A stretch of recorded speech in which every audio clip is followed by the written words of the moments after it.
क्या बोलते बच्चा लोग, सब बढ़िया। जैसे कि आपने देखा होगा, लास्ट जो हमारा एक वीडियो आया था वो चैप्टर क्लास 10 का chapter number 1 chemical reaction and equation का था। फर्स्ट पार्ट हमने दिया था जिसमें हमने बैलेंसिंग, उसी के साथ साथ रिएक्शन को कैसे रिप्रेजेंट करना है, क्या होती है केमिकल रिएक्शन, कैसे chemical reaction chemical equation representation देते हैं, ये सारी चीजें देखेंगे। बराबर है। आज के पार्ट में हम mainly types of chemical reaction पढ़ने वाले हैं और उसी टाइप्स ऑफ केमिकल रिएक्शंस के साथ कुछ ऐसी चीजें आएगी जिसमें ऑक्सीडेशन है, रिडक्शन है, ये सारी चीजें आज हमें देखने मिलेगी आज के वीडियो में।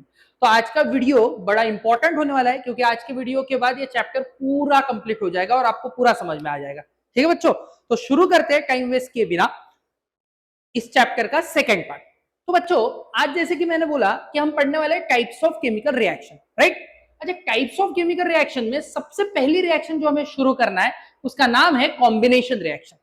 कोशिश करिए कि नाम से ही उस रिएक्शन का मीनिंग समझ लो, ठीक है, क्योंकि नाम से मीनिंग समझ लिया तो आधी से ज्यादा चीजें जो पढ़ने वाली रहेगी वो ऑलरेडी हमारे दिमाग में बैठ जाएगी। ठीक है, तो रट्टा मारने से बेहतर है बच्चों कंसेप्ट समझा जाए, है ना। तो कॉम्बिनेशन रिएक्शन क्या होता है, जैसे फॉर एन एग्जाम्पल मैंने यहाँ पर एक एग्जाम्पल लिया, आप चेक कर सकते हैं। जैसे एक लड़का है, ठीक है, अच्छा सा बेचारा, और एक सुंदर कन्या है। तो लड़का और सुंदर कन्या को आपस में प्यार हो गया, ठीक है, एक मेरे को पसंद करने लग गए जी। पसंद करने के बाद दोनों ने क्या कर लिया भैया, शादी कर ली। मतलब इनडायरेक्टली एक पवित्र बंधन में बन गए वो दोनों। ठीक है, कौन, एक लड़का और एक लड़की, दोनों में अंडरस्टैंडिंग अच्छी थी, दोनों पवित्र बंधन में बन गया और शादी हो गई दोनों के बीच में। बराबर है।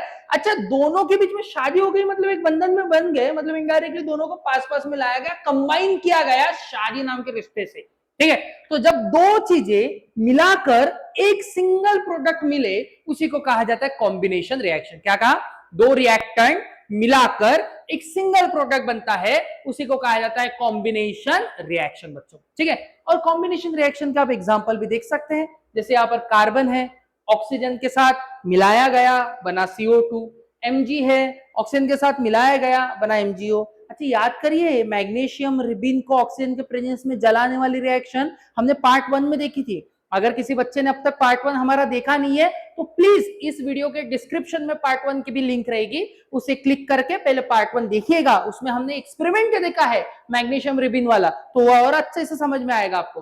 वैसे calcium oxide plus H2O gives the CaOH twice. तो इस तरीके से कॉम्बिनेशन रिएक्शन होती है जहां पर दो रिएक्टेंट को मिलाकर एक सिंगल प्रोडक्ट बनाया जाता है, उसी को कहते हैं बच्चों कॉम्बिनेशन रिएक्शन, राइट। दूसरी जो हमारी रिएक्शन बेटा वो है क्या, डिकम्पोजिशन रिएक्शन। क्या होता है भाई, पता है क्या, दुनिया ने ना दो चीजें सिखाई, अगर जोड़ा जा सकता है तो तोड़ा भी जा सकता है। अच्छा, जोड़ना मतलब क्या, दो चीजों को मिलाना, और तोड़ना मतलब क्या, वो एक चीज को तोड़कर दो या दो से ज्यादा चीजें बनाना। बराबर है। इसके लिए ना सबसे बड़ा फैक्टर आता है, पता है कौन सा, मिसअंडरस्टैंडिंग। जिंदगी में मिसअंडरस्टैंडिंग जो है बेटा यही है, तोड़ने का काम करते हैं। डिकम्पोजिशन रिएक्शन इस मिसअंडरस्टैंडिंग से होता है। अपन जिंदगी से देखेंगे इस रिएक्शन को, अपने लाइफ में आती है रिएक्शन। कॉम्बिनेशन देखा, दो चीजें मिला दी। डिकम्पोजिशन में उल्टा कर, उनको तोड़ना है, मतलब यार वो जो शादी हुई है ना उनकी विचारों की, दोनों मिल गए एक पवित्र बंधन में, अब इनके बीच में डिवोर्स हो रहा है, तलाक हो रहा है मिसअंडरस्टैंडिंग की वजह से। इसमें मिसअंडरस्टैंडिंग की वजह से दोनों बेचारे अलग अलग हो रहे हैं। उस अलग अलग होने वाली स्टेप को ही कहा जाता है डिकम्पोजिशन रिएक्शन। मतलब एक ऐसी रिएक्शन जहां पर एक रिएक्टेंट डिकम्पोज होकर दो या दो से ज्यादा प्रोडक्ट बने, उसी को कहते हैं डिकम्पोजिशन रिएक्शन। आप देख सकते हो इस एग्जांपल में, यहां पर ये दो दिख रहे हैं कार्टून, मेरे को कार्टून का उतना आइडिया है नहीं तो आप समझ लीजिए। यहाँ पर दो कार्टून है, ये कोई बीच में बॉडीगार्ड आया, ठीक है, ये बॉडीगार्ड को मार्क करते हैं, बंदे को दिख रहा होगा ये बॉडीगार्ड बीच में आया। तो ये जो दोनों बेचारे मस्त पास में थे, लैला मजनू एक में के साथ, ठीक है, वो लैला मजनू को अलग करने के लिए बीच में कोई कलाकार आ गया, इसने ताकत लगाई दोनों को अलग करने के लिए और दोनों को अलग कर दिया। देखो बेचारे दोनों अलग अलग अलग हो गए, पहले तो अलग नहीं थे ना, पहले साथ में थे, अब अलग हो गए। तो जब आप किसी एक रिएक्टेंट को तोड़कर दो या दो से ज्यादा प्रोडक्ट बनाते हो उसी को कहा जाता है बच्चों डिकम्पोजिशन रिएक्शन। क्या कहते हैं, डिकम्पोजिशन रिएक्शन। पर यार तोड़ने के लिए कुछ तो लगता है, एनर्जी तो लगती होगी। अरे यार ये मेरे पास पेन है, अगर इस पेन को भी तोड़ना है तो मुझे एनर्जी लगेगी। देख, बिना एनर्जी से कोई चीजें नहीं टूटेगी, तोड़ने के लिए एनर्जी तो लगती है। अब वो एनर्जी अलग अलग फॉर्म में होती है और उसी फॉर्म के बेसिस पर डिकम्पोजिशन रिएक्शन का क्लासिफिकेशन किया गया बेटा। कैसे, इसमें सबसे पहला आता है बेटा थर्मल डिकम्पोजिशन। थर्मल का मतलब होता है हीट। मतलब अगर आप किसी पर्टिकुलर रिएक्टेंट को तोड़ने के लिए हीट एनर्जी की बात करोगे, तोड़ने के लिए हीट एनर्जी लगाओगे, उसी को कहा जाएगा थर्मल डिकम्पोजिशन। क्या कहा जाएगा? Thermal decomposition. क्या होता है भैया? देखिए सर, ये जो थर्मल शब्द है बेटा, थर्मल, तो ये जो थर्मल है ना शब्द, थर्मल, तो दिमाग में रखिएगा, थर्मल का मतलब होता है बच्चों हीट। थर्मल का मतलब क्या होता है? हीट। किसी चीज को तोड़ने के लिए अगर हीट एनर्जी रिक्वायर्ड है, तब उसी को कहा जाएगा थर्मल डिकम्पोजिशन। एग्जाम्पल आप देख सकते हो, मैंने कैल्शियम कार्बोनेट लिया है, हीट लगाया तो कैल्शियम ऑक्साइड और CO2 बना, मतलब टूटा ना। अच्छा, किसकी वजह से टूटा? हीट की वजह से टूटा, इसलिए इसे कहा थर्मल डिकम्पोजिशन। वैसे ही बेटा सेकंड अगर मैं टाइप की बात करूं तो इलेक्ट्रोलिसिस या इलेक्ट्रोलाइटिक डिकम्पोजिशन भी कह सकते हो। यहां पर भी चीजों को तोड़ा ही जाएगा, पर हीट एनर्जी की वजह से नहीं, यहां तोड़ा जाएगा इलेक्ट्रिक करंट के वजह से। मतलब देखो, बात तोड़ने की है, बस एनर्जी बदल रही है, रिश्ता टूटने ही वाला है, बस मिसअंडरस्टैंडिंग है भाई। और वो मिसअंडरस्टैंडिंग के अलग अलग फॉर्म है भाई, इसलिए वक्त रहते उस मिसअंडरस्टैंडिंग को क्लियर करना ज्यादा बेहतर है। डिकम्पोजिशन रिएक्शन जिंदगी में बहुत प्रॉब्लम देती है बच्चों, तो डिकम्पोजिशन कभी नहीं होने देने का लाइफ में। समझ में आ रही बात? याद रखना ये बात मेरी, ठीक है? तो यहाँ पर भी डिकम्पोजिशन कर रहे हैं। पहला थर्मल देखा, थर्मल डिकम्पोजिशन में एक रिएक्टेंट है, डिकम्पोज हो रहा है, किसके वजह से हो रहा है बच्चों? हीट एनर्जी की वजह से हो रहा है। हीट एनर्जी की वजह से टूट रहा है तो थर्मल बोला। इलेक्ट्रिक एनर्जी की वजह से टूटेगा तो इलेक्ट्रोलाइटिक डिकम्पोजिशन बोलो, और सनलाइट की वजह से टूटेगा तो फोटोलाइटिक डिकम्पोजिशन बोलो। देखो, इलेक्ट्रोलाइटिक में आप देख सकते हो, इलेक्ट्रोलाइटिक डिकम्पोजिशन मतलब एक ऐसा डिकम्पोजिशन रिएक्शन जिसमें एक सिंगल रिएक्टेंट डिकम्पोज होगा इलेक्ट्रिक करंट की वजह से। जिसमें मैंने एग्जांपल पानी का लिया है बच्चों, वाटर को मैं इलेक्ट्रिक करंट की वजह से डिकम्पोज कर रहा हूं, बन रहा है hydrogen gas and oxygen gas. और फोटोलाइटिक मतलब जिसमें एक सिंगल रिएक्टेंट डिकम्पोज होगा सनलाइट के वजह से। जिसमें एग्जांपल मैंने लिया है सिल्वर क्लोराइड, इसको अगर मैं डिकम्पोज करता हूं सनलाइट के प्रेजेंस में मिलेगा सिल्वर एंड क्लोरीन। आप देख सकते हो दोनों के डायग्राम है यहाँ पर। जैसे आपका इलेक्ट्रोलाइटिक डिकम्पोजिशन ऑफ वाटर आपको दिख रहा है, हाइड्रोजन गैस अलग और ऑक्सीजन गैस अलग। और सिल्वर क्लोराइड को भाई मतलब एक पेट्री डिश में ले लो, सनलाइट के सामने रख दो, जैसे सनलाइट के सामने रखोगे सिल्वर अलग हो जाएगा, क्लोरीन अलग हो जाएगा। सिल्वर जो होता है बच्चों वो ग्रेइश व्हाइट कलर का होता है, क्लोरीन जो होता है येलोइश ग्रीन कलर की गैस होती है, वो बाहर निकल जाएगी। इस तरीके से आप डिकम्पोजिशन कर सकते हो, मतलब इस सिंगल रिएक्टेंट को तोड़कर दो या दो से ज्यादा चीजें बना सकते हो। ठीक है बेटा, चलिए नेक्स्ट है बच्चों एक्सोथर्मिक रिएक्शन। एक्सोथर्मिक और इसका एक छोटा भाई है एंडोथर्मिक। एक्सो शब्द पे जाओ, मैंने बोला ना एक बार कि शब्द पे ध्यान दो। क्या लिखा बच्चों यहाँ पर? एक्सो। एक्सो का मतलब होता है रिमूव होना, और उसके बाद क्या लिखा बच्चों? थर्मिक। थर्मिक का मतलब होता है हीट, या आप कह सकते हो एनर्जी। तो एक ऐसी रिएक्शन जहां से रिमूव या loss of heat take place करे।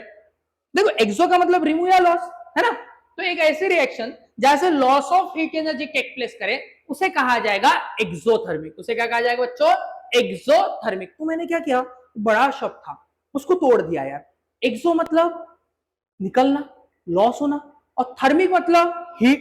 तो भैया लॉस होना, हीट, तो एक ऐसी रिएक्शन जहां पर हीट का लॉस होता है उसे कहा जाएगा एक्सोथर्मिक रिएक्शन। बात इतनी क्लियर बच्चों? आप देख सकते हो जैसे CH4 मीथेन नाम की गैस है, ऑक्सीजन नाम की गैस के साथ रिएक्ट हो रहा है, कार्बन डाइऑक्साइड और वाटर बन रहा है, और उसके साथ साथ हीट लॉस हो रही है, बराबर। यहाँ पर मैग्नीशियम है, ऑक्सीजन के प्रेजेंस में ये कर दिया, रिएक्ट कर दिया, हीट लॉस हो गई। मतलब इन सभी प्रोसेस में हीट लॉस हो रही है बच्चों, हीट लॉस हो रही है, इसलिए इसे एक्सोथर्मिक रिएक्शन में कंसीडर किया जा सकता है। और एक बात बता दूं, ऐसे बहुत सी कॉम्बिनेशन रिएक्शन, डिकम्पोजिशन रिएक्शन हम पढ़ते हैं, तो एक्सोथर्मिक रिएक्शन की अगर मैं बात कर रहा हूं तो ऐसे बहुत सारी कॉम्बिनेशन रिएक्शन है जो एक्सोथर्मिक रिएक्शन होती है। मतलब जब दो चीजों को कंबाइन करते हो तो हीट लॉस जनरली होता है। एग्जांपल बताता हूं। अच्छा, ये मेरा एक हाथ, ये मेरा एक हाथ, ताली बजाया, तो आप देखो घर पे ट्राई करिएगा, आप जब ताली बजाओगे तो ऐसा लगेगा यहाँ पर गर्म हो गया पूरा, ऐसा लगेगा यार हीट जनरेट होगी। मतलब इनडायरेक्टली जब दो चीजें मिल रही है तो यहाँ पर हीट जनरेट हो रही, मतलब यहाँ से हीट लॉस होने वाली है बच्चों। तो जब दो चीजें मिलती है तो हीट लॉस होती है। तो जनरली कॉम्बिनेशन रिएक्शन ये भी एक तरीके की एक्सोथर्मिक रिएक्शन हो सकती है, ये कहना कोई गलत नहीं होगा। तो एक्सोथर्मिक रिएक्शन मतलब आई होप समझ गया होगा, जहां से हीट लॉस हो। ठीक है, इसी का एक छोटा भाई है जिसका नाम है एंडोथर्मिक।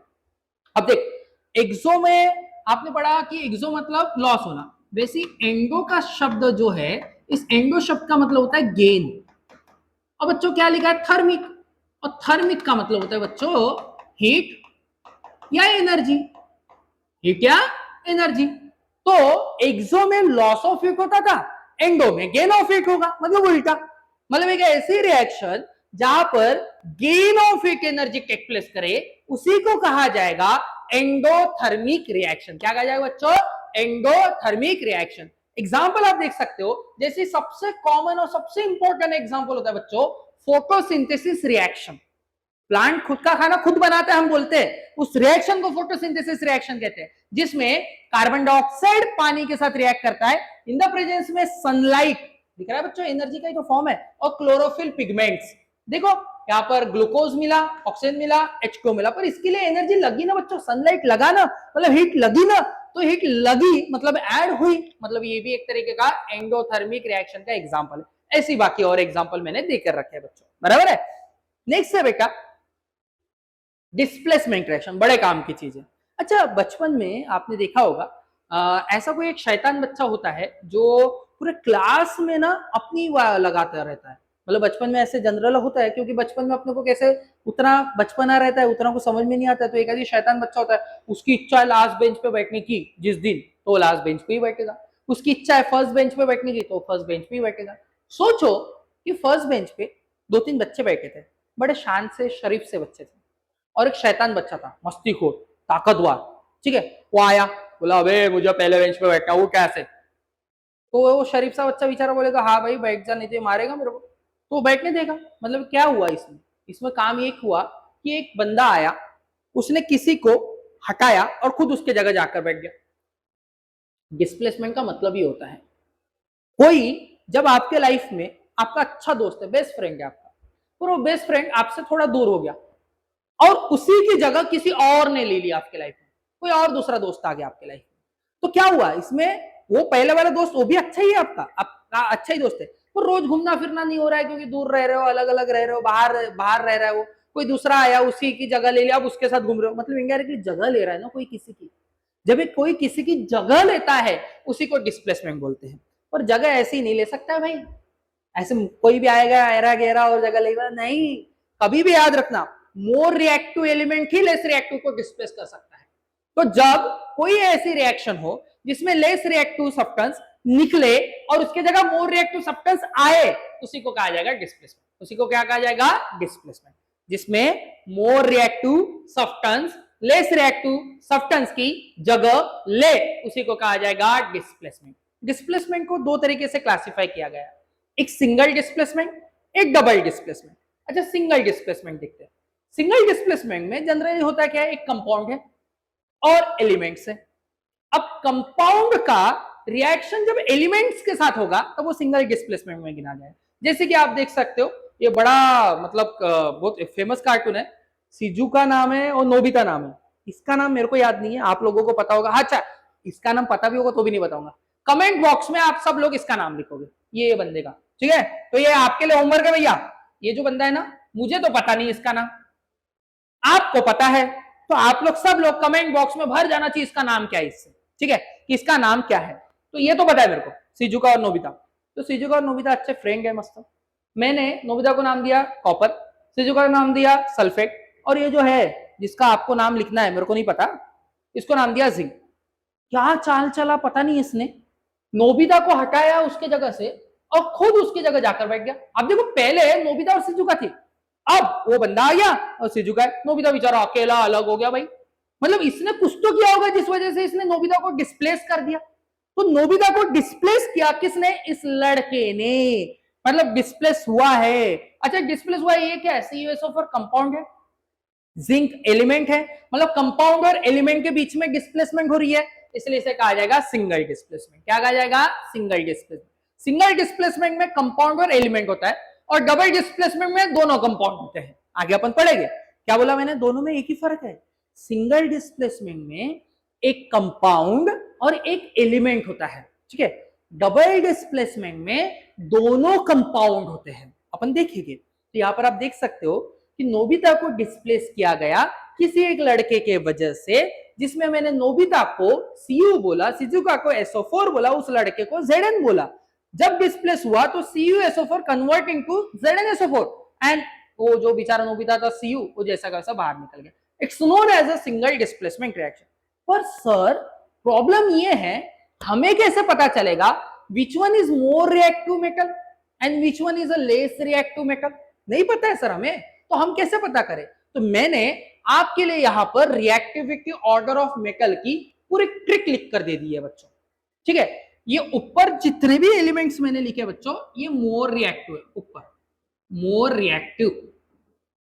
तो इस ट्रिक में मैं मोर रिएक्टिव से जा रहा हूं लेस रिएक्टिव की तरफ, मोर रिएक्टिव मेटल से जा रहा हूं लेस रिएक्टिव मेटल की तरफ। जो मोर रिएक्टिव है वही लेस रिएक्टिव को डिस्प्लेस कर सकता है, ये बात याद रखिएगा। ठीक है, तो जैसे कि K means potassium, Na means sodium, Ca मतलब कैल्शियम, Mg मतलब मैग्नीशियम, Al मतलब एल्यूमिनियम, Zn मतलब जिंक, Fe मतलब आयरन, Pb मतलब लीड, H मतलब हाइड्रोजन, Cu मतलब कॉपर, Hg मतलब मर्क्यूरी, Ag मतलब सिल्वर, Au मतलब गोल्ड और Pk मतलब प्लेटिनम।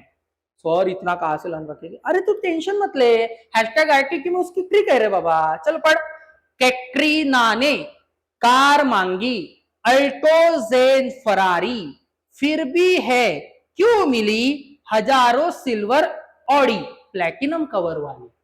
कैसे लर्न करने का? कैटरीना ने कार मांगी, अल्टोजेन फरारी, फिर भी है क्यों मिली हजारों सिल्वर ऑडी प्लेटिनम कवर वाली। हो गया लर्न। तो इस तरीके से मेटल की रिएक्टिविटी सीरीज आपको लर्न हो जाएगा बच्चों। ऊपर वाले हाई रिएक्टिव, नीचे वाले लेस रिएक्टिव, तो ऊपर वाले मेटल नीचे वाले मेटल को इजीली कंपाउंड में से डिस्प्लेस कर पाएंगे और single displacement reaction take place कर पाएगी। समझ में आई बच्चों बात? अब जो इसका छोटा भैया मैंने बोला double displacement, next type double displacement. इसके पहले क्या लिखा? डिस्प्लेसमेंट में एक कंपाउंड था, एक एलिमेंट था। डबल डिस्प्लेसमेंट में दोनों कंपाउंड थे। पहचानने का कैसे? बहुत से बच्चों को कंफ्यूजन होता है, सर सिंगल डिस्प्लेसमेंट कौन सा और डबल कौन सा, हम कैसे पहचाने? सर कैसे डिफरेंशिएट करें? तो बड़ा सिंपल है। सिंगल डिस्प्लेसमेंट में एक कंपाउंड तो एक एलिमेंट, डबल डिस्प्लेसमेंट में दोनों कंपाउंड। ठीक है, यहां पर डिस्प्लेस करने से बेहतर एक्सचेंज करना दिमाग में रखो। तेरा आयन मेरे पास, मेरा आयन तेरे पास, तेरा मेटल मेरे पास, मेरा मेटल तेरे पास, तेरा एटम मेरे पास, मेरा एटम तेरे पास। मतलब बताऊं? चल मतलब बताता।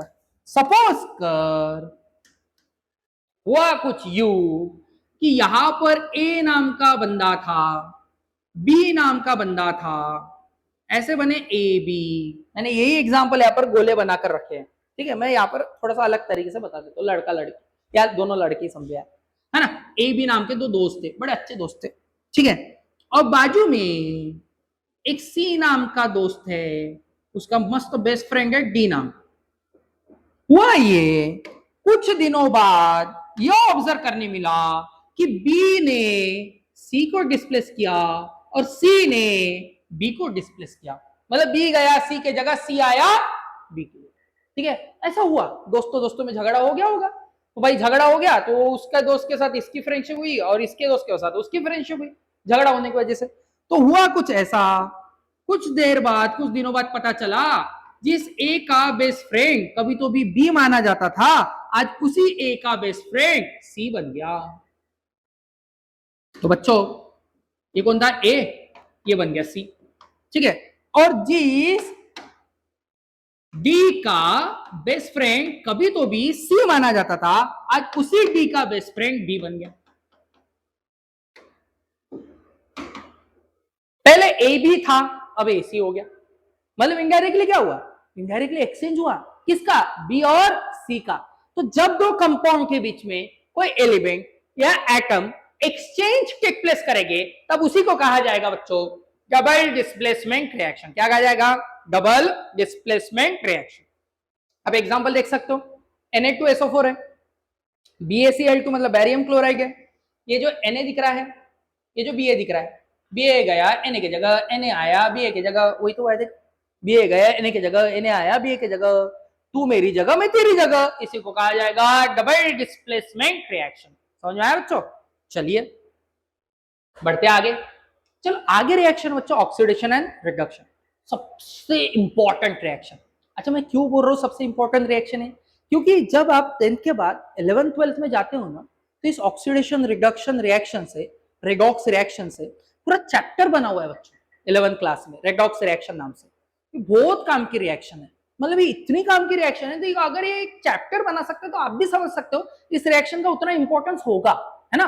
तो ऑक्सीडेशन रिएक्शन क्या, ऑक्सीडेशन रिएक्शन मतलब एक ऐसी प्रोसेस, अब देखो नाम क्या है, ऑक्सीडेशन, इसके नाम से मीनिंग मैंने बोला, नाम पर ज्यादा ध्यान देने का। ऑक्सीडेशन, ऑक्सी मतलब ऑक्सीजन, ठीक है, ऑक्सी मतलब दिमाग में रखने का ऑक्सीजन, और उसके बाद एडिशन चिपका देने का, बस इतना याद रखना। जो ऑक्सीडेशन के लिए बोलोगे उसका उल्टा रिडक्शन के लिए बोलना, बस इतना याद रखना, ठीक है। और ऑक्सीजन का उल्टा हाइड्रोजन भी होता है, ये भी दिमाग में रखना, ठीक है। अच्छा, ऑक्सीडेशन मतलब ऑक्सीजन की एडिशन करना, अब ऑक्सीजन का उल्टा हाइड्रोजन, बराबर। जब ऑक्सीजन ऐड हो रहा है तो हाइड्रोजन क्या होना चाहिए, रिमूव होना चाहिए। तो ऑक्सीडेशन का मतलब एक ऐसी रिएक्शन जहां पर एडिशन ऑफ ऑक्सीजन हो, या रिमूवल ऑफ हाइड्रोजन हो, या लॉस ऑफ इलेक्ट्रॉन हो। एक ऐसी रिएक्शन जहां पर एक तो ऑक्सीजन ऐड हो जाए, या तो हाइड्रोजन रिमूव हो जाए, या तो इलेक्ट्रॉन लॉस हो जाए तीनों कंडीशन में उसको ऑक्सीडेशन रिएक्शन बोला जाएगा। क्या क्या बोला मैंने, एक तो ऑक्सीजन की एडिशन, या तो हाइड्रोजन का रिमूवल ऑफ, या तो लॉस ऑफ इलेक्ट्रॉन, तीनों कंडीशन में उसके कहा जाएगा ऑक्सीडेशन रिएक्शन। अब एग्जांपल देख सकते हो बच्चों, ये Cu था कॉपर, कॉपर में क्या एडिशन हुआ, ऑक्सीजन की, ठीक है। जैसे कॉपर में ऑक्सीजन ऐड हुआ तो बना CuO, मतलब एडिशन ही तो हुई किसकी, ऑक्सीजन की, इस वजह से इसे ऑक्सीडेशन बोला। वैसे यहां पर देख सकते हो हमें जिंक था, जिंक ने क्या लॉस किया, 2 इलेक्ट्रॉन, तो लॉस ऑफ इलेक्ट्रॉन हुआ, देखो लॉस ऑफ इलेक्ट्रॉन, तो लॉस ऑफ इलेक्ट्रॉन हुआ तब भी आप उसको ऑक्सीडेशन रिएक्शन कह सकते हो, समझ में आया। अब जो यहाँ पर लिखा है इसका उल्टा रिडक्शन में लिखना है, यहाँ पर ऑक्सीजन की एडिशन हुई मतलब वहां पर ऑक्सीजन का रिमूवल ऑफ होगा, यहाँ पर रिमूवल ऑफ हाइड्रोजन लिखा है मतलब वहां पर एडिशन ऑफ हाइड्रोजन लिखोगे, यहाँ पर लॉस ऑफ इलेक्ट्रॉन लिखा है मतलब वहां पर गेन ऑफ इलेक्ट्रॉन लिखोगे। कैसे, ये देखो, देखो रिडक्शन रिएक्शन मतलब एक ऐसी प्रोसेस जहां पर एडिशन ऑफ हाइड्रोजन हो, रिमूवल ऑफ ऑक्सीजन हो और गेन ऑफ इलेक्ट्रॉन हो, उसे कहा जाएगा रिडक्शन रिएक्शन। क्या क्या, जहां पर एडिशन हो हाइड्रोजन की, रिमूवल ऑफ हो ऑक्सीजन का और गेन ऑफ इलेक्ट्रॉन हो, उसे कहा जाएगा रिडक्शन रिएक्शन। बात इतनी क्लियर बच्चों। अच्छा, इसके एग्जांपल आप देख सकते हो, ये सोडियम था, सोडियम में मैंने हाइड्रोजन ऐड किया और सोडियम हाइड्राइड बनाया बच्चों, मतलब एडिशन ऑफ हाइड्रोजन ही तो किया यार। यहाँ पर Zn2+ था, उसमें 2 इलेक्ट्रॉन ऐड कर दिए मतलब इलेक्ट्रॉन गेन किया, तो इसे भी रिडक्शन रिएक्शन में कंसीडर किया जा सकता है।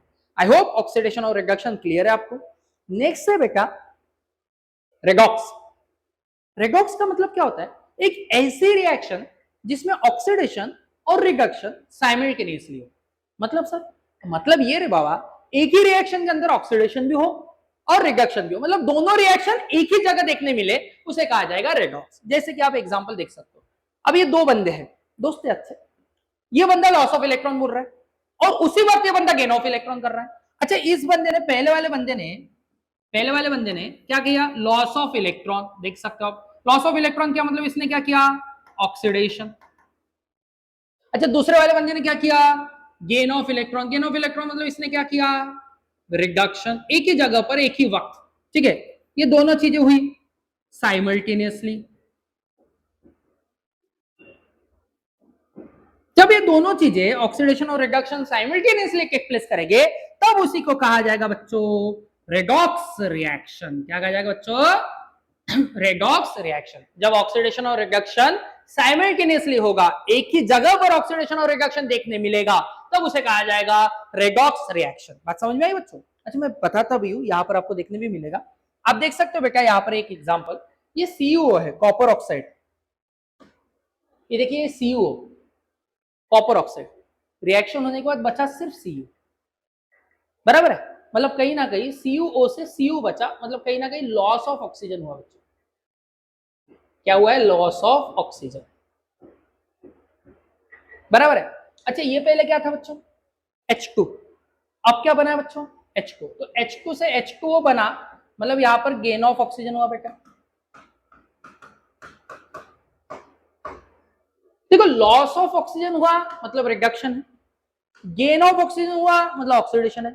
एक ही रिएक्शन में ऑक्सीडेशन और रिडक्शन दोनों हो रहे हैं तो इसे कहा जाएगा रेडॉक्स रिएक्शन, क्योंकि एक ही जगह दोनों हो रहे हैं। तो आई होप रेडॉक्स रिएक्शन समझ गया होगा कि रेडॉक्स रिएक्शन मतलब एक ऐसी रिएक्शन जिसमें ऑक्सीडेशन और रिडक्शन साइमल्टेनियसली होता है, उसे कहा जाता है रेडॉक्स रिएक्शन। समझ में आया बच्चों। चलिए आगे देखते हैं। नेक्स्ट है oxidising agent and reducing agent. ठीक है, ऑक्सीडाइजिंग एजेंट को रिड्यूस स्पीसीज कहते हैं, रिड्यूसिंग एजेंट को ऑक्सीडाइज स्पीसीज कहते हैं, वो तो अपन देखेंगे। अच्छा, ऑक्सीडाइजिंग और reducing agent it's very very important according to the boards point of view. बहुत बार सीबीएसई बोर्ड्स ने इसके सवाल पूछे हैं, स्टेट बोर्ड भी पूछता है। ठीक है, बहुत काम की चीज है ऑक्सीडाइजिंग एजेंट और रिड्यूसिंग एजेंट। ठीक है, बेसिक डेफिनेशन बताऊंगा, ज्यादा बड़ी नहीं, ज्यादा डिफिकल्ट नहीं, आसान आसान तरीका। ठीक है सर, ऑक्सीडाइजिंग एजेंट और रिड्यूसिंग एजेंट क्या होता है? देखिए, एजेंट बोला, एजेंट का मतलब पता है क्या होता है? वो काम करने वाला। जैसे मैं एक एग्जांपल बोलता हूं, अपन प्रॉपर्टी एजेंट बोलते हैं। प्रॉपर्टी एजेंट का मतलब क्या? प्रॉपर्टी बेचने वाला, बराबर ना। मार्केटिंग एजेंट मतलब क्या? किसी चीज की मार्केटिंग करने वाला, राइट क्या? तो एजेंट मतलब वो काम करने वाला, बराबर है। अगर मैंने ऑक्सीडाइजिंग एजेंट बोला, अगर मैंने बोला ऑक्सीडाइजिंग एजेंट, अपने शब्दों में लिखो यार, तो ना फील आता है और समझ में आता है। ऑक्सीडाइजिंग एजेंट मतलब किसी का ऑक्सीडेशन करने वाला। और वैसे रिड्यूसिंग एजेंट मतलब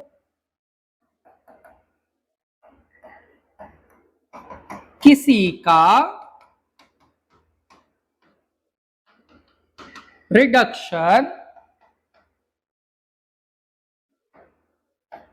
करने वाला। तो सर, ऑक्सीडाइजिंग एजेंट मतलब एक ऐसा एजेंट जो किसी का ऑक्सीडेशन करे, और रिड्यूसिंग एजेंट मतलब एक ऐसा एजेंट जो किसी का रिडक्शन करे। तो भैया, ऑक्सीडाइजिंग एजेंट मतलब एक ऐसा स्पीसीज जिसके वजह से किसी का ऑक्सीडेशन हो, और रिड्यूसिंग एजेंट मतलब एक ऐसा स्पीसीज जिसके वजह से किसी का रिडक्शन हो। ठीक है, और बड़ी अच्छी बात, ऑक्सीडाइजिंग एजेंट हमेशा रिड्यूसिंग स्पीसीज होता है, रिड्यूस स्पीसीज होता है, और रिड्यूसिंग एजेंट हमेशा ऑक्सीडाइज स्पीसीज होता है। क्या हुआ सर, उल्टा? अबे हाँ उल्टा। देख, अगर मैं सपोज कर, ये इलेक्ट्रॉन, क्या ये इलेक्ट्रॉन, ये इलेक्ट्रॉन मैंने दे दिया, दे दिया मतलब मैंने क्या किया? लॉस ऑफ इलेक्ट्रॉन किया। लॉस ऑफ इलेक्ट्रॉन किया मतलब मेरा क्या हुआ? ऑक्सीडेशन। अच्छा, ये इलेक्ट्रॉन किसी ना किसी को तो दिया होगा। अच्छा, जिसको दिया मतलब उसने लिया है ना, जिसको दिया उसने लिया मतलब उसका क्या हुआ? रिडक्शन। अरे इजी है रे, इजी है। देख मैंने क्या कहा, देख ये मैं हूं, ठीक है, ये मैं हूं आरती, ठीक है, ये एक सुंदर कन्या है, ठीक है। अब इलेक्ट्रॉन मतलब दिल, मैंने मेरा दिल इस सुंदर कन्या को दे दिया। अच्छा, दिल मतलब क्या है बाबा? इलेक्ट्रॉन ना। मैंने मेरा दिल किसको दिया? सुंदर कन्या को। यह है सुंदर कन्या, सही है भाई? हाँ सर सही है। तो मैंने मेरा दिल इस सुंदर कन्या को दिया। अच्छा, मैंने दिया, दिल दिया मतलब मैंने इलेक्ट्रॉन दिया, इलेक्ट्रॉन दिया मतलब मैंने लॉस ऑफ इलेक्ट्रॉन किया। इसने दिल लिया मतलब गेन ऑफ इलेक्ट्रॉन किया, सही है। मैंने लॉस ऑफ इलेक्ट्रॉन किया मतलब मेरा क्या हुआ? ऑक्सीडेशन। इसने गेन ऑफ इलेक्ट्रॉन किया मतलब इसका क्या हुआ? रिडक्शन। अच्छा, मेरे को एक बात बता, ये लड़की के पास इलेक्ट्रॉन आया, अभी तो मेरे वजह से आया ना। अभी मैं देता ही नहीं तो ये लेता कहां से? मैंने इलेक्ट्रॉन दिया ही नहीं रहता तो ये लड़की लेती कहां से इलेक्ट्रॉन? है मैंने दिया इसलिए उसे मिला भाई, मैं नहीं देता तो कहां से मिलता? मैंने दिल दिया उसे इसलिए उसको मिला, नहीं तो रहती अकेली। सही है गलत है? तो मैंने दिया ना भाई, इसलिए तो मिला ना उसको दिल, मतलब इनडायरेक्टली मैंने इलेक्ट्रॉन दिया इसलिए उसको मिला। तो भाई मेरे वजह से ही उसका रिडक्शन हुआ है, तो मेरे वजह से अगर उसका रिडक्शन हो रहा है तो मैं कहलाऊंगा रिड्यूसिंग एजेंट, और इसके वजह से मेरा ऑक्सीडेशन हुआ है तो ये कहलाएगी ऑक्सीडाइजिंग एजेंट। इसलिए मैंने प्रीवियस स्लाइड में लिखा है, आप पढ़िए, कि बंदा जो ऑक्सीडाइजिंग एजेंट होता है वही रेडियो स्पीसीज होता है, जो रिड्यूसिंग एजेंट होता है वही ऑक्सीडाइज स्पीसीज होता है। मतलब ये कि लॉस ऑफ इलेक्ट्रॉन करने वाला ऑक्सीडेशन प्रोसेस, और लॉस ऑफ इलेक्ट्रॉन करने की वजह से आगे वाले का रिडक्शन हुआ, मेरे वजह से हुआ इसलिए मैं कहलाऊंगा रिड्यूसिंग एजेंट। आगे वाले ने मेरा ऑक्सीडेशन कराया इसलिए वो कहलाएगा ऑक्सीडाइजिंग एजेंट। एग्जांपल भी देख लो,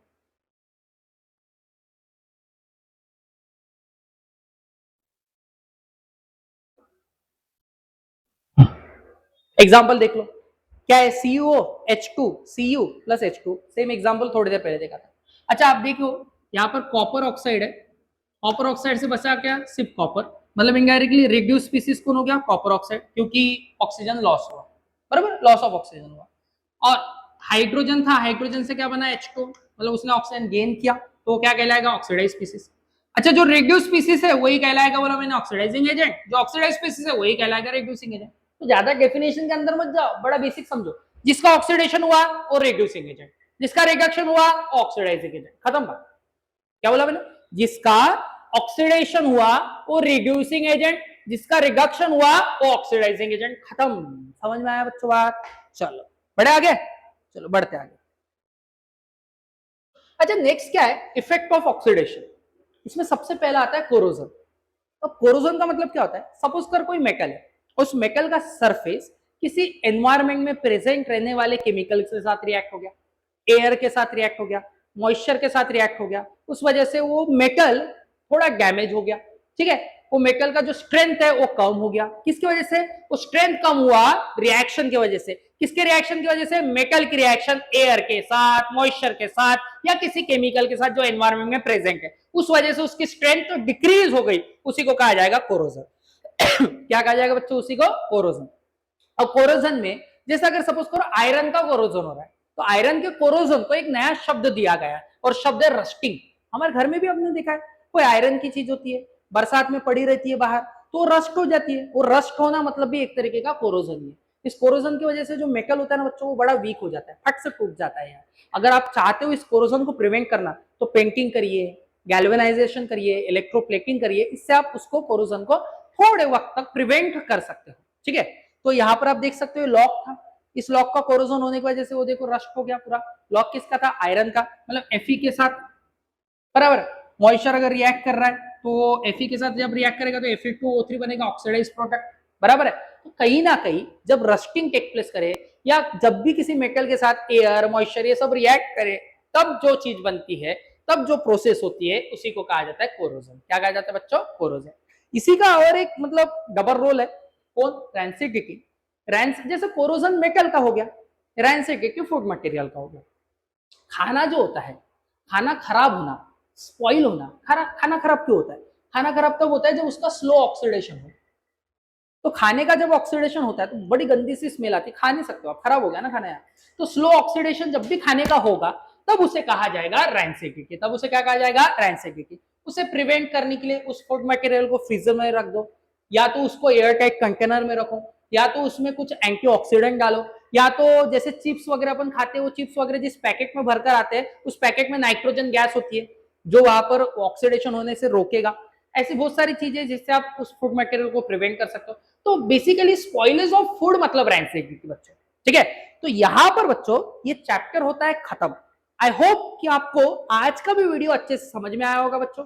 और डोंट वरी, आज का वीडियो और जो प्रीवियस वीडियो था अपना, इन सब का नोट्स आपको डिस्क्रिप्शन में मिल जाएगा बच्चों। तो डिस्क्रिप्शन में आप नोट्स भी चेक करिएगा। और इसी वीडियो के डिस्क्रिप्शन में अगर किसी ने पहला पार्ट नहीं देखा होगा, तो मेरी रिक्वेस्ट है कि पहले पहला पार्ट देखिए, और उस पहले पार्ट की भी लिंक मैं इसी वीडियो के डिस्क्रिप्शन में डाल दूंगा बच्चों। आई होप आपको समझ में आया। Thank you very much. चलिए बाय बाय, जय हिंद।